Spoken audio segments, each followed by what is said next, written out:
Today, I'm going to show you how to make and can the best tomato soup you will ever have in your life. Here is everything you'll need.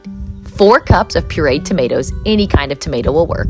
1 chopped onion, any kind of onion will work. I just always use what I have from our garden. 4 cloves of minced garlic. 2 cups of chicken broth. I'm using homemade, but of course, store-bought works just fine. 2 tablespoons of butter. 2 tablespoons of flour. 2 teaspoons of sugar, and 1 teaspoon of salt. Start by rinsing off all of those tomatoes and then cut the tops off, cut them into a couple of hunks and throw them into a food processor and puree until smooth. And I love that my food processor has measuring cups on it so I can keep track of how much I'm doing so I know if I'm doubling, tripling, or quadrupling the recipe. Then just pour it all into a giant stock pot, like that. Then repeat the process with your onions and garlic, and it helps if you throw a tomato in there so there's some juice in there so that it purees easier and your garlic and onion doesn't just stick to the sides. And then add that to your big stock pot as well. Then add in all your chicken broth. Now we're going to put that on the stovetop and bring it to a boil and simmer uncovered for 20 minutes while stirring every 5 minutes.